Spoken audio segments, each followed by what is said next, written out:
शराब एक ऐसी चीज़ जिसने ना जाने कितने लोगों का नुकसान करवाया होगा।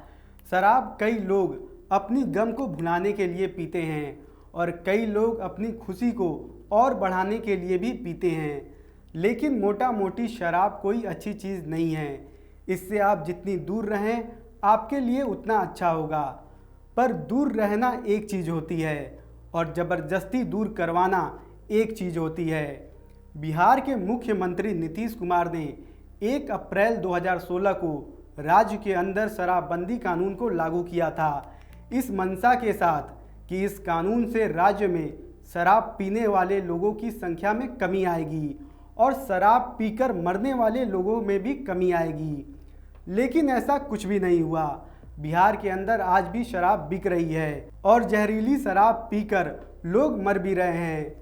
लेकिन फिर भी नीतीश कुमार यह मानने को तैयार नहीं है कि बिहार के अंदर शराबबंदी फेल है और बिहार के अंदर जैसे भ्रष्ट अधिकारी, कर्मचारी और पुलिस है, उसे देखकर ऐसा लगता भी नहीं कि बिहार के अंदर शराबबंदी पास होगी।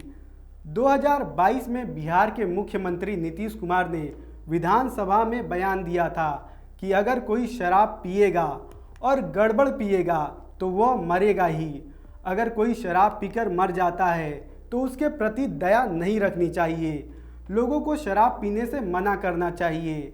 इस बयान से आप समझ सकते हैं कि नीतीश अपने शराबबंदी कानून पर कितने आत्ममुग्ध हैं। पर यहाँ सवाल यह है कि क्या सच में शराबबंदी से बिहार को कोई फ़ायदा हुआ भी है या फिर इससे बिहार को नुकसान ज़्यादा हुआ है? चलिए जानते हैं। तो सबसे पहले हम आपको बता दें कि बिहार कोई इकलौता राज्य नहीं है जहां शराबबंदी लागू की गई है। बिहार से पहले भी कई राज्यों में शराबबंदी लागू की गई थी और लगभग हर राज्य में यह कानून नाकाम रही है। अमेरिका जैसे सुपर पावर देश ने भी साल 1920 में शराबबंदी कानून को लागू किया था। सिर्फ 13 साल बाद ही अमेरिका ने शराबबंदी को हटा दिया क्योंकि इस कानून के फ़ायदे से ज़्यादा नुकसान थे। तो हम भी सबसे पहले इस कानून से राज्य को होने वाली नुकसान की बात करेंगे। सबसे पहला और सबसे बड़ा नुकसान शराबबंदी से बिहार के राजस्व को हुआ है। बिहार जैसे राज्य में जहां पहले से ही राजस्व यानी सरकारी कमाई की कमी हो, वहां शराबबंदी जैसे कानून ने बिहार के राजस्व को और नुकसान पहुंचाया है। सिर्फ 2015 में सरकार ने शराब से 4000 करोड़ की कमाई की थी। अनुमान है तब से लेकर अब तक राज्य ने 40,000 करोड़ का राजस्व गंवाया है। आर्थिक रूप से पिछड़े राज्य बिहार के लिए यह बहुत बड़ा नुकसान है। दूसरा नुकसान इस कानून से यह हुआ है कि बिहार में शराब माफियाओं की संख्या बढ़ी है। बिहार भू माफिया और बालू माफिया से पहले से ही परेशान था और अब धीरे धीरे शराब माफिया भी अपनी जड़ें मजबूत कर रहे हैं।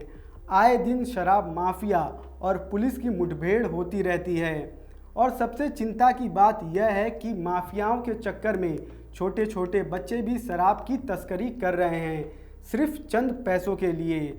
तीसरा सबसे बड़ा नुकसान इस कानून से यह हुआ है कि मद्य निषेध विभाग का खर्चा बढ़ गया है।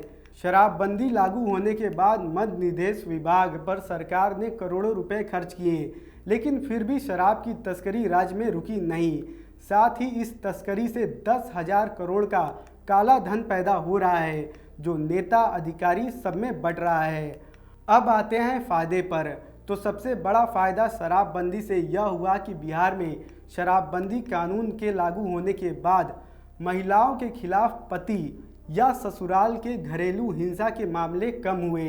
वहीं महिलाओं के साथ अपराध की दर में भी कमी आई है।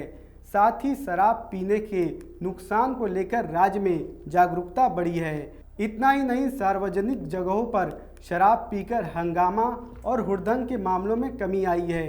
इससे ज़्यादा शराबबंदी से कोई फ़ायदा नहीं हुआ है।